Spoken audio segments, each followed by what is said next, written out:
Okay, today we're going to look at solving absolute value equations and inequalities in algebra. So let's dive right into it. The first problem we have here is the absolute value of x equals 4.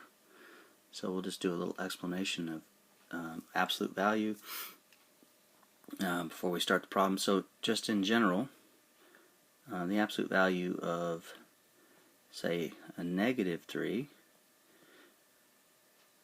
is equal to positive 3. And the absolute value of a positive 3 is equal to 3.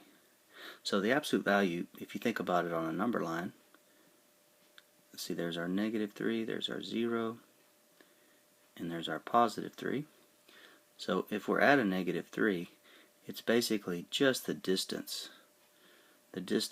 between that number that you started with and 0. So whether you're at negative 3 or positive 3, the distance away from the 0 or the origin is what the absolute value is. So let's see if we can develop a technique to do some algebra with this. So in this first example, we have the absolute value of x equals 4, and the way I solve these problems is I have a positive. We'll try to do all the positives in green. So we have a positive answer, and then we're going to have a negative answer. We'll do those in red, and we have our negative answer over here. So right down the middle, we'll just separate this into two separate problems.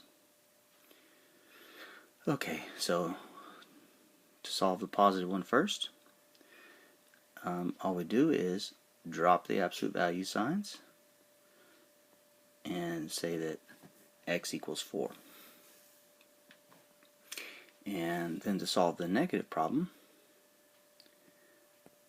we look at this and we say, to drop the absolute value, what we do is we put a negative sign right out in front of the x, and it equals to 4. Now, you might have noticed that I was very deliberate in putting a parentheses around that x right there, because it's every part of the absolute value. When I take a look at the negative sign, the negative side of the equation, the entire quantity inside the absolute value is going to take up on a negative 1. So we're going to distribute that negative inside of x if we'd like. So continuing on, we have that negative x is equal to 4. And then of course we divide by negative 1, and we get that the opposite of x is equal to, or excuse me, the positive x is equal to negative 4. Okay, so on the number line, all we have to do is simply identify our two solutions. Negative 4, it's equal to negative 4, and it's also equal to 4. Alright, since it's not an inequality, we're not going to shade it. We're just going to put that right upon the number line. Alright, let's take a look at another one here. So here we have the quantity 3x plus 4 is equal to 10. So going back to our positive solution, we'll do that one first. Positive solution is 3x plus 4 equals 10. So it's just simple algebra problem. So we're just going to subtract 4 and get 6. And we have 3x is equal to 6. Divide that out by 3. And we get that x is equal to 2. And then moving over to the negative side, we have dropping the absolute value. We have 3x plus 4 inside of here is equal to 10. And on this one, just a little shortcut, and we'll kind of develop this as a technique. You don't really have to distribute the negative if you divide a negative out of the problem first. So we're going to divide both sides by negative 1. And you see that this negative and the negative 1, negative divided by negative, is going to give me a positive. So we just end up with 3x plus 4 equals 10 divided by negative 1. So we have a negative 10 over here. And we're just going to subtract 10. And we get 3x is equal to a negative 14. Divide by 3. And we get x equals negative 14 divided by 3. And of course, if we were to simplify that and make that a mixed number, we have 4 and 2/3, and of course this is negative, right?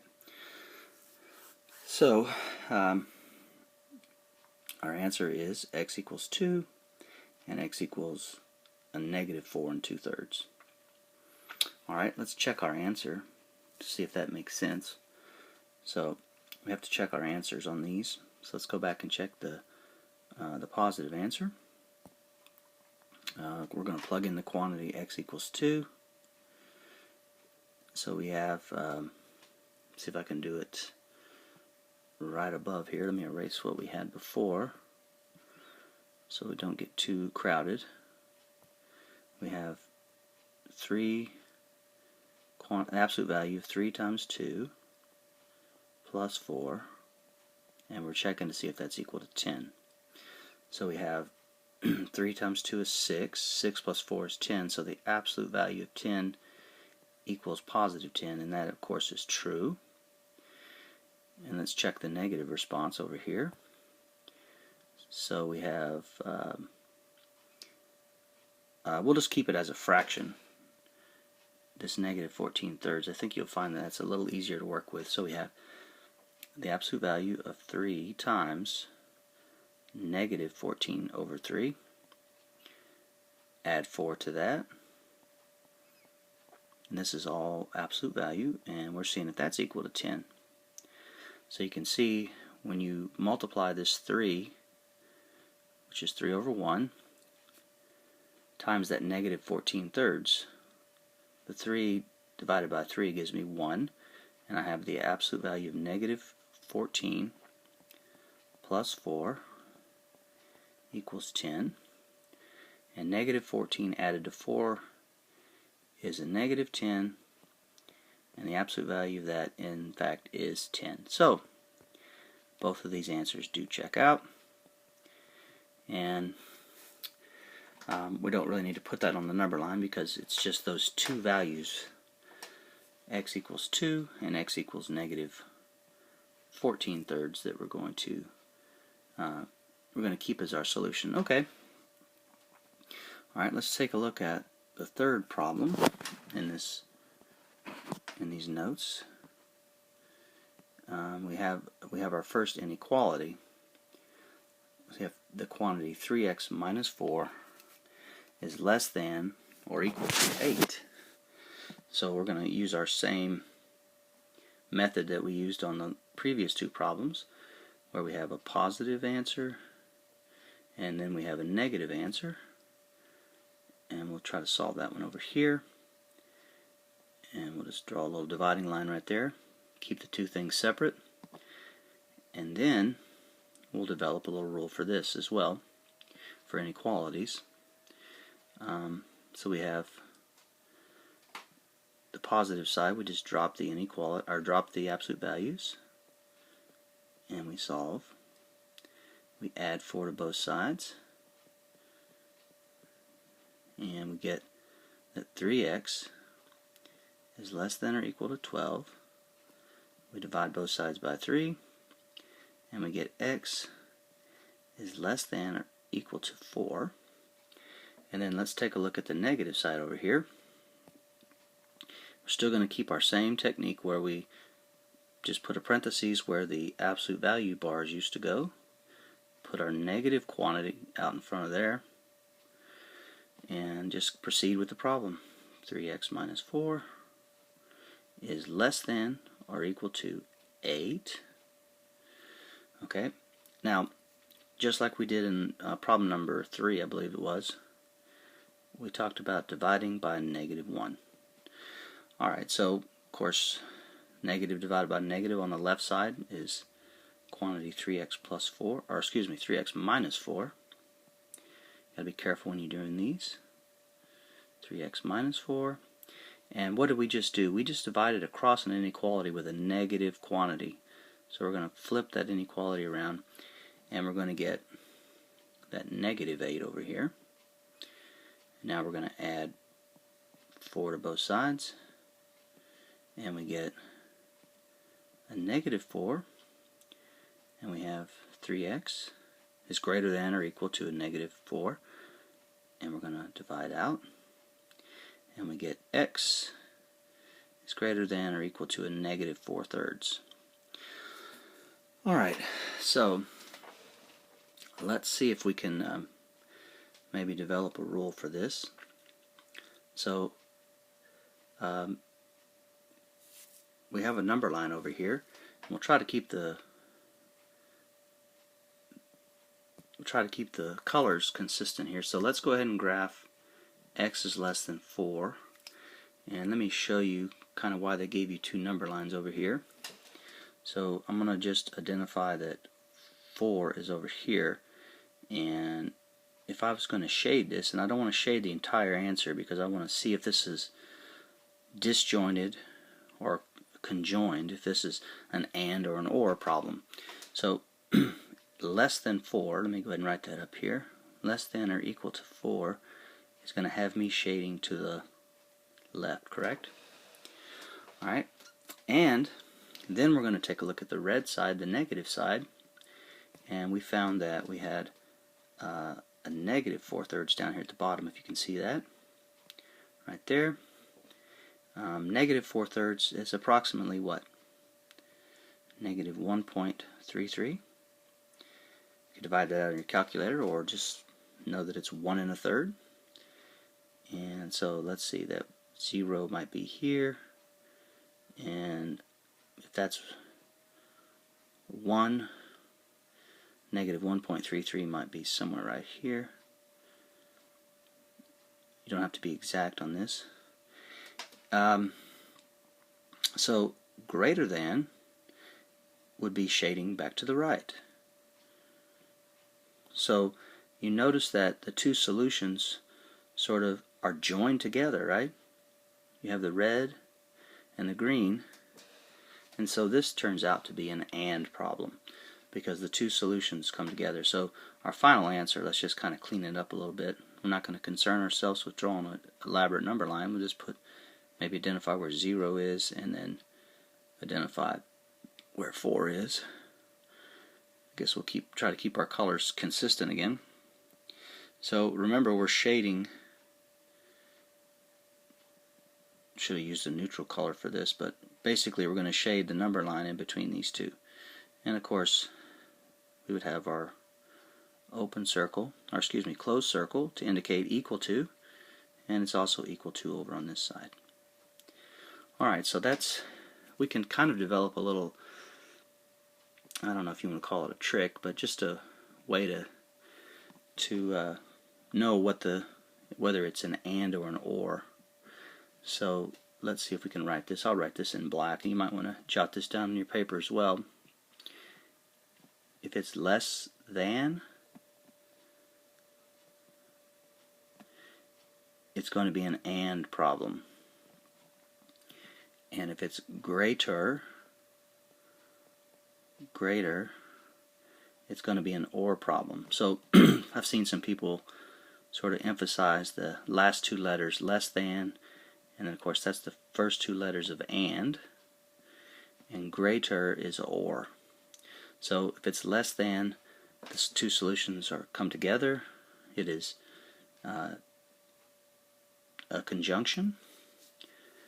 And if it's greater, they're disjoined, and the solutions will go in the opposite direction. So let's see if we can find an example like that on the next page here. Number 5. Number 5 is a greater than. You can see that. So let's just develop our rule before we memorize it. Let's go ahead and go back to green and red. So we have our green solution, which is our positive. Zoom in on that a little bit. So we have 6 minus the quantity 2x is greater than 14. And when we solve our negative side of the problem, and remember we're under the assumption that this is going to be an OR problem, but we're going to develop it just to prove it to ourselves.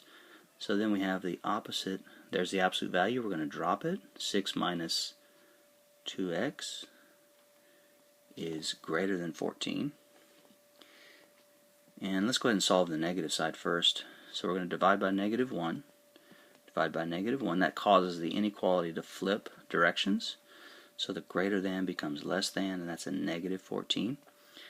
And then we have 6 minus 2x. Subtract 6 again. Subtract 6. And we get what?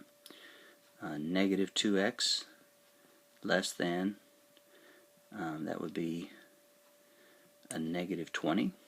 Negative 14 minus 6. Divide out by negative 2.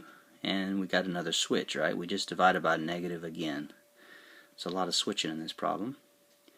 So that's a positive 10. And now on to the positive side. So we have same basic steps here, right?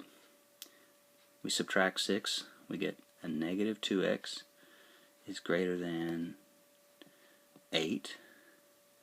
And now we're going to divide out by not 2 but negative 2, and we get x. Once again we divided by negative, so we're going to switch the inequality, and we get a negative 4. Now hopefully we'll convince ourselves after this example that we could just go ahead and follow our rule, but let's do it. Let's take a look at our preliminary answer. So x is less than a negative 4. So let's say that negative 4 is over here on the number line. And what is our red one? Our red one goes all the way up to 10, right? So let's just say 0 is right about here, and 10 is right about here. Once again, this inequality, let's do the negative one. X is greater than 10. That's an open circle, and we would shade off into the right. And then for our negative, or excuse me, for our positive, it's x is less than a negative 4. So negative 4 is right here. Once again, it's also an open circle, shading less than or to the left, and there we are.